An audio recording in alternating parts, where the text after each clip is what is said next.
So, hello. Quite happy to be here. Quite a large audience today. And so, the topic I'm going to talk about is about finding success.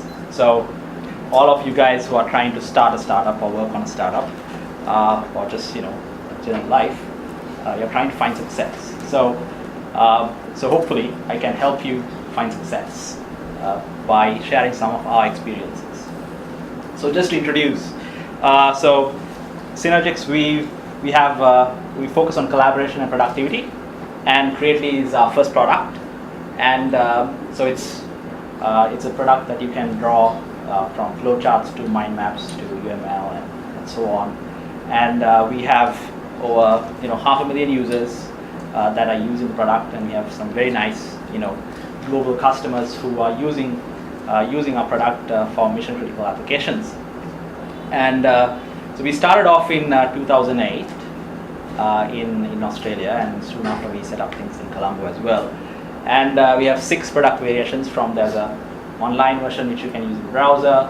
There's one that you can use on the desktop that has offline sync and so on. There's a server version, the plugins for various platforms and so on. And we are a profitable software as a service company that's growing. At some years we've grown at over 100%. Now we are growing at over 50% a year, almost double revenue in some years. So we figured out a few things over time on how to do this, how to get here, because it's not really very straightforward running a startup. So what I'm going to talk to you about is around this concept called lean startups, and these are some very amazing people have shared their knowledge, and I'm basically telling you our interpretation of this stuff. So Eric Rees, Stephen Blank, and a bunch of other people. So look these guys up. There's lots to learn from them. So most startups fail. So as in, there are thousands and thousands and thousands of startups. Lots of people get ideas, and then ideas are a dime a dozen. And whenever you think of an idea, you probably, if you think that's a great idea, I should do that, it's likely that another 1,000 people in the world also got the same idea, because ideas are not made in your brain without any trigger. It's always because of some situation or some a confluence of events leads you to have an idea about something, or this is a great solution for this problem. So what are the chances if only you face the problem? So if only you are facing the problem, that's a bad idea anyway, because you are the only customer for that problem, right? So possibly there are thousands of people who thought about it. So maybe about 100 people will think of doing something about that. Maybe 10 people will actually do it, right? So somebody asked this question earlier, should I share my idea of how to solve this problem? I think you literally should share your idea. People have different opinions on this, but from our experience, it's better to share idea immediately with as many people as possible, so that you know whether you're going to waste your time or not, because it's simple as that. Somebody stealing that idea is not going to happen, because they are not very interested. They have other things to do. These people are busy. Lots of people who you might go and talk to have other priorities in life, and execute an idea takes a lot of time. So lots of startups fail, and even this map should be updated. As in, I think these startups are a little old, and maybe like 1 or 2 live right now. So why do these startups fail? We'll get to that. So let's define a startup first. So a startup is a human institution designed to deliver a new product or service under conditions of extreme uncertainty. So this is interesting. So it's a human institution. It's a bunch of people who are going to deliver a new product or service under extreme uncertainty. You have no idea what's going to happen, right? Because it's something completely new. So if somebody had already done it, if you're doing a web design agency, or you're doing software consulting, or you're building custom software for people, that's not really a startup in this definition. yes, you're a startup because you're small and you're trying to do it on your own. That's a way to talk about it, but that's not the kind of startup we're talking about. We're talking about startups that can be Airbnb or can be Facebook, and these are startups that try to do something completely new and execute it really well, so that they got to a influential size and got a majority market share. So when you're doing that, you obviously don't know what's going to happen. So it has nothing to do with the size of the company or sector or anything. So Facebook was recently a startup. They are still a startup at some parts of their company. For example, mobile was a startup inside Facebook in the last year. They figured out mobile finally in the last year. Before that, they were going all over the place. So that's basically the definition of a startup. So if people have, are we supposed to take questions at the end? Yes. Yes. Okay.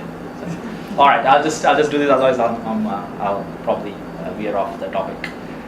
So when you do a startup, this is a cycle of, so you initially build something that's really good, you think, and you have the TechCrunch of initiation. So TechCrunch is a publication that lots of people read.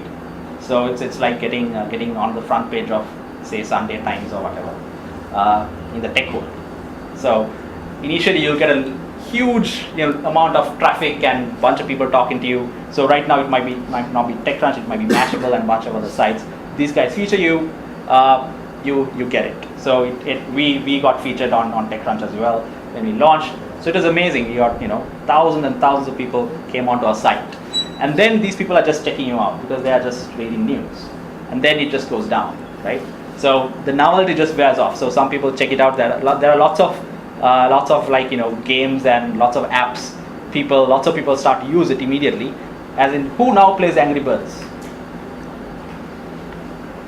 Who played Angry Birds? So yeah, so that's what it is, right? But Angry Birds was very successful. It was not like a spike like this. It ran for some time and then made a lot of money. But that's basically what happens. The fat wears off and you're no longer interested. So it wears off, and then you figure out. Is there a point in this? Yes. Okay. So you figure out it's going down and it's flat now, and this phase of running your company is really, really hard, because there's no hope. Suddenly you had lots of people who came to you, and now no one's interested in you, and you have like a few people who are just hanging around out of pity maybe, and it sucks. And then you try to do some stuff and it goes down even further. You think I should kill myself. Then it comes back up. You do some more new stuff. Okay. Then suddenly, as in you keep making changes because you're trying to figure out, okay, why is this not working, right? Some people liked it, but not enough people liked it. Why aren't they not coming back? So you keep making changes, and suddenly you hit something that over time, as in all the stuff that you did comes together, and suddenly it can go up, because suddenly you found something that interests the mainstream of your audience. So you want to get here. So getting here is what we define as success, right? So all those startups that as in all of you guys know about startups that are successful, right? People know about Facebook. People knew about Friendster and MySpace, and people know about Uber and all these things that we just talked about. As in, how many people know about? I can't tell you of a startup that I don't know, as in that is not successful because it has completely gone off from my mind. But there are thousands and thousands of startups that existed. Lots of very smart people worked on these startups, right? And they no longer exist because they failed to get here, right? Or they just died somewhere in here, or something happened. So yeah. So this is, to get here, you need this. This is the most important thing you will ever see if you're trying to do a startup, right? So this is the product market fit triangle. So it basically, after you get product market fit, you get into the growth phase, you transition into a growth phase, and then you grow. So product market fit is when you have a solution to a problem that people in a certain market will appreciate, and it just has to match. So just has to match meaning it has to match at a product level. Saying you're trying to solve the problem of the three-wheel problem, right? You want a three-wheel, when you want a three-wheel, it's never there, or they don't want to come, or you're traveling too short a distance for them to come. They are not bothered. All these problems are there, right? Or they are charging, overcharging. These are problems, right? Now you're trying to build an app for this. So at a product level, it should work, right? It should not work on iPhone, because majority of Sri Lankans don't have iPhones, right? Majority of Sri Lankans who might be the target audiences might have feature phones, or maybe some generic Android phones that might be affordable. That's your audience, right? So you can't build it for the wrong person. So you have a nice Android app and a smartphone, a feature phone app. Then you have to have three-wheel drivers who are open to using technology to do this. So you can't have a very complex app. You probably have to have multilingual. So all these things, little things, will have to matter, and you have to get that product right. Then it's still not done. You then need to be able to get to market with it, right? So you need to have the right sort of communication around it. You need to have the right channels. You have to have the right partners. You probably have to have a three-wheel kingpin who can say all my three-wheel guys will use your app from today. So that sort of thing you need to figure out how to do that.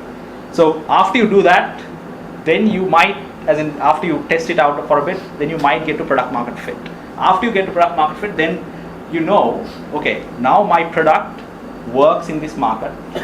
For these people, say there might be, of the 20 million Sri Lankans, there might be 500,000 Sri Lankans who are equipped with a phone that they can use it, are open to using online booking service for three wheels, and has the spending power to basically give you some benefit of being a customer of yours. So now you probably have captured at this time about 10,000 people for your service. You want to get to the other 490,000. So that's your transition to growth. You're figuring out, how do I get this mainstream? So you amp up your marketing, you change your product a bit more so that people tell others using your product and that sort of thing. And then you finally hit the gold mine, and then you invest more into the company so that you can grow faster. So that's what this whole story is about. So to get here, right? So to get here, you don't get to product market fit by magic. The first time you do something, you never end up having product market fit. So you use this term called a pivot. You change what you're doing at a product level, at a whole company level, so that you can figure out what works with this market. So the most successful startups have pivoted, so you start off with a brand new idea, right? That saying, I'm going to try and do this, and you think it's great. Maybe you even have some customers, people using it, but that is not good enough. If I go back, that is not good enough to get here. You end up somewhere here, right? So you're trying to get to the growth phase of a startup so that it can actually have product market fit. So you have to change what you're trying to do. So YouTube was a video dating site. Facebook was Face Smash, which was like you show to people and ask people to vote whether which person is hotter. That was Facebook first. Apple was computer kits to assemble yourself, and before that they were selling some illegal stuff. And Instagram was Instagram. Who knows Instagram? Everybody, great. This is Google Business Group. So I was at another forum and I asked them, and they didn't know. So that's why I asked. So Instagram was a check-in service like Foursquare, but Foursquare was really dominating the market, and Bourbon was a crappier product, and or they didn't have the right mix of things and never worked. But when they looked at their metrics, what happened was they saw people were using their photo, ability to take a photo and using some sort of thing in there a little more than actually checking into places. So they were using the product as a photo app. So they were like, let's delete almost 90% of our code and rewrite this whole product to take pictures and put filters on, and let's give it away for free, which they did, and they grew to a huge number of, I think, some 50 million users or so, and Facebook bought them for $1 billion, I think, for $1 billion. And they went from that day, the day they changed their app, to the acquisition by Facebook in about 18 months. So that is ridiculous success, and that's really cool. But interestingly, if you really think about, if you knew what was happening at that time, Instagram was not the first app to give you filters and solve the photo. As in, the problem Instagram solves is that people love to take pictures with the iPhones, right? Whether it's whatever phone it is, people love taking pictures. But all these pictures look bad because essentially cameras on the phones are not as good as they are your DSLRs. So what do? You give it an interesting effect on it so that the pictures end up looking better, right? So that's the fundamental premise of it. So it's a very simple, nice solution to a mainstream problem. But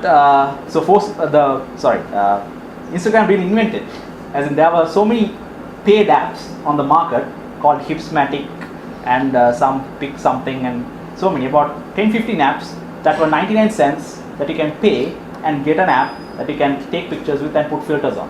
Exact same functionality. What did Instagram do? They gave it for free and promoted it right, because they were after users. So, as in, not everything is a brand new idea.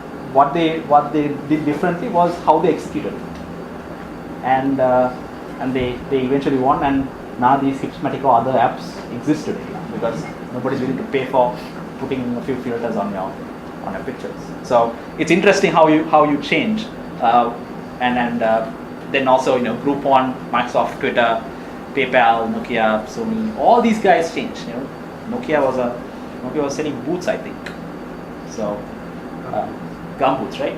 So Sony has reinvented itself so many times. It's right now, they've messed up as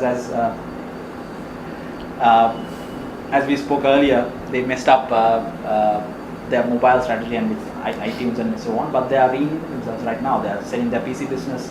They are spinning off their TV business. They're doubling down on PS4.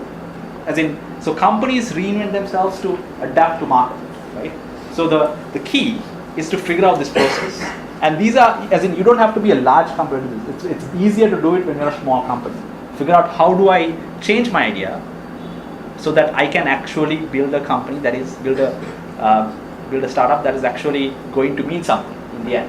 So pivoting is the word you use to talk about this thing. It's called, you change the direction, but you use the learning that you had from earlier. So we'll tell you, we've pivoted a couple of times, and that's how we've gotten to this stage. And that's why this talk is so interesting to me personally, because we have actual experience of doing this. So in 2000, we started off a fair while back, about 2007, mid 2007, and we started off with building a product that was completely brand new and completely amazing. That everybody who looked at it was like, wow, this is amazing. What we did was we helped people draw diagrams or create designs that had intelligence built into them. So everything that you draw would have data and behaviors, so that you can model anything from a computer network to electronic circuit to even figure out building a car. So people can create components of imagine it's very much designed based on this concept of systems thinking, which helps you say, as in how do you build a house, right? How do you build a computer? A computer is a combination of, you have your motherboard, you have your CPU, and you have your display, and you have to put these things together so to build a computer. But inside, if you break it down, you can break it down even further. The processor is broken down into a GPU and so on and so forth. The motherboard has so many chips in it. So all this stuff comes together and you build it up. So when you do a design, you can assemble components and build a product that basically works. So in real life, how you would do it, you would experiment with physical things. But what we did was, we built you a virtual thing that you can, you draw a network and we'll tell you, okay, you have too many pieces on your network, or you don't have enough bandwidth to actually do to run this sort of network in your company. This business process is taking too much time because you have too many. There are these things blocking your process. It was really cool, and everyone thought it was really cool. We as in, it was extremely disruptive, and all the nice keywords, and we spent about a year developing it, and then lots of investment and lots of expert opinion and lots of stuff happened around it, and we patented the stuff, and the whole shebang, and so what did we do, right?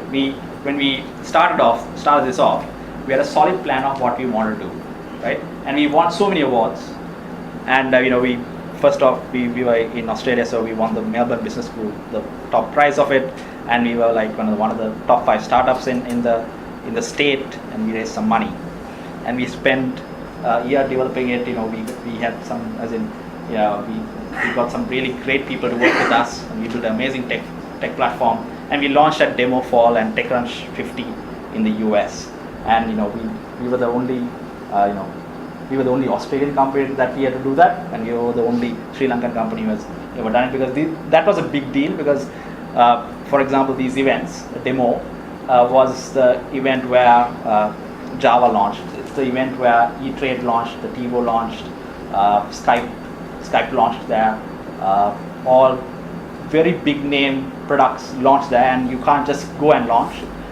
You have to be chosen to launch. Every year, about 1,000 companies, 1,000 startups, which are well funded, full of amazing people, apply to launch, and then they have an interview of what your product actually is and what they do, and then they choose you based on merit, on how disruptive or important this product is to the audience, and then they put you up on a stage, bring out all the press all the press in the US, and everyone writes about you, talks about you. All this great stuff happens, and we did this, and this was amazing, and we thought we were on the top of the world and all that. So then this was the outcome. So we didn't get any customers though. We didn't get any revenue on this, and we spent a lot of time and morale doing this. So, as in, we had a plan. We had very smart people involved. We had lots of we won a lot of awards. We had the press talking about us. We had external, as in, these are all startup guys who put money into companies, investors, all these things, and we had all that, but we still didn't get any customers or actual revenue or anything out of it. We had a great product. So what happened? What happened was, we built a product in isolation. We built a product thinking that this is the market, right? And we thought the market was people who wanted to, people in, as in, it was so disruptive, everyone had to benefit of it. So we didn't really focus on a single market. We tried to do it for almost everyone we can think of initially, but eventually, people who were attracted to it were, we found out that Samsung wanted to work with us, and LG, all these guys, all these component manufacturers want to work with us. I mean, we didn't even think that there was a market there, and that those relationships would take long time to materialize, and that was not really what we were trying to do. We were trying to build a consumer class application that every design organization, whether it's hardware design to software design to business process consulting, can use. We want to be that disruptive, and we didn't therefore focus on a single market. Therefore, our product wasn't exactly right, and our message was confusing, and people didn't really understand what we were trying to do. And we actually didn't test it out this early on, so that we could actually figure out, okay, who is actually going to use this, how is it going to be used, who's going to pay for it, why is there a benefit? All these questions were asked relatively late. So it was as in any other day you would just give up and walk away, right? So, but thankfully we didn't, as in we thought, as in there's some value that we built. So what do we do with this? So interesting enough, when we are in the valley showing all this stuff to people and so on, so it was a visual modeling thing, right? So you can draw stuff on it, and then we would put the intelligence on it, and we'll show you notifications and all this stuff of how this works, and we'll inject the magic to it. But most people were impressed by the fact that you could actually draw diagrams and stuff in the browser without installing Microsoft Visio on your computer. And you can do this that's like in 2008, that was a huge technical achievement. As in, we thought it was nothing much, because we had more amazing stuff that we have built, because we were all techies, and this is really cool. You should really see our technology and all our patented stuff. But that's not what was, hey, can I draw UML diagram? This is great. Can I use this for that? It's so we kept hearing this, and then we realized, okay, hold on, there's value here that's much lower than what we anticipated, right? But there's value. People actually want to use it to draw diagrams, and nobody else is doing a good job of it. So what did we do? We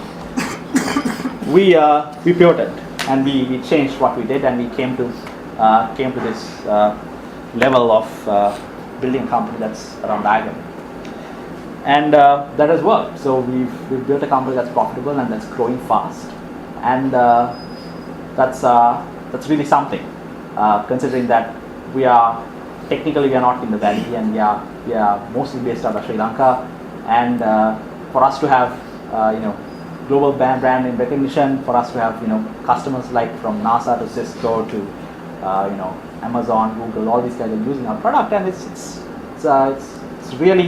really something. But it all happened because we used our learning that we really screwed up early on. So when we first launched our private beta of the product, it was really ugly. It was quite bad, and I remember Dr. Chandara was one of our first users, and he had given we had a 5-star rating system on the product, and he had given 6 stars out of 5. It's amazing, and that sort of thing. So as in we got feedback very, very early, and the product was really ugly. It didn't work as well as we wanted it to work. But we were like, what the hell? Let's put it out and see what people say, because that was our mantra. And we are now working on another product around work management, and that's same thing that we're doing. As in, it's ugly, but we use it. It's as in the fundamental things that differentiate. If it's working, it's working, right? You don't need it to be really nice for somebody to try and use the value that you're trying to give, if it's good enough value. So let's talk about what happened, revisiting what I just said earlier. So the reason that most startups fail are because of a few shadow beliefs that they think they know. We know what customers want is the first shadow belief, right? So you never know. You have to actually ask. So that's why I said, if you have an idea, just go and talk to some people who might be your customers. Do not ask your mother or your friends, because they will always say, "Machan, great idea, you're so awesome," that sort of thing. But they are not your customers. They are not going to give you money. So always go for a customer and try and get someone to pay for it, because that's when it actually speaks. Even 20 rupees doesn't matter. Ask them to say, how much is it worth to you? Would you mind giving me 20 rupees so that I can give you the product 3 months later? I'll give it 3 months for free, that sort of thing. And then you also think you can accurately predict the future, that all these other companies will not do this. I know they are not interested in this space. that sort of thing you will always think, but you can't. So you have to constantly get out there and figure out what's happening. And also, it's great to have a business plan, you need to do it, but you can't think that, okay, we achieved so many things, we are so good. That's not the case, right? That's never the case, because you might be going on a plan to help, right? So it might be it's a wrong plan, that's what it is. So your plan is never right, because again, if we go back to the definition of what a startup is, you're operating under extreme uncertainty. So in Creately, what happened was, as we said, we listened to customers, we did code, we dropped some people actually who were using the product, and we carved out the focus on diagramming, and we shipped too early. We said, embarrassing, but some people really liked it, the parts that actually worked, and we got revenue, profit growth, all other stuff that comes out. So this is a model about how to do this, right? So there's this phrase, as in called customer development, right? Because it's not product development, it's customer development. So Google this when you go home. It's a very important philosophy of how you actually develop product, right? So you first figure out, you're first at a state where you don't, as in you have to assume that you don't know the problem fully, as well as you don't know the solution fully, right? Then you're going and actually figuring out who are these people who have a problem, and then you figure out what these people want, and you build something small, and then you validate it with your customers, and then you figure out, so if you look at it, you figure out who the customers are, you give them a little bit of product, and come back, as in you get their feedback, come back, do a little bit more, go back, talk to them.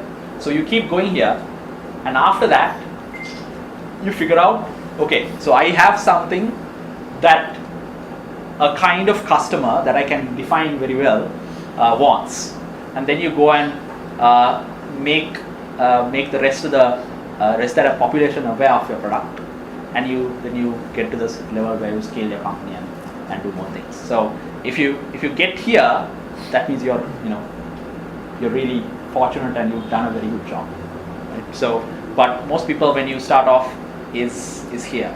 The thing is, when you start a startup, you go straight from here, skip this, go here, and then you think you're this, right? So that's the typical thinking, because we are all optimistic when you're trying to be an entrepreneur, but it's not the case.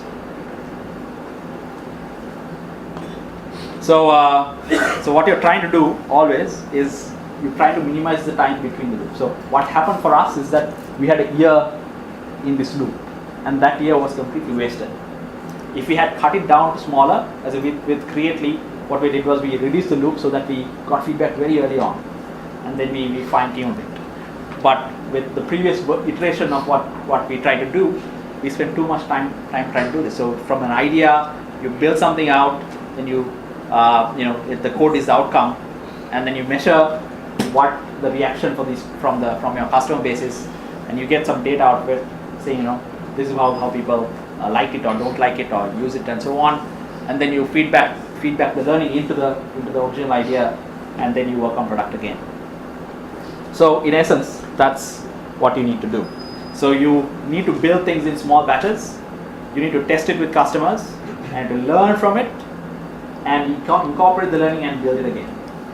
So when I say build, it's not really product development only, it's about the entire organization, from marketing to product to support to everything. So that's in a nutshell how you do this, how you execute a startup so that you don't fail. And if you don't fail, you're probably heading towards success. So you should start now if you're working on startup. And I wish you all you guys the very best of success. Thank you.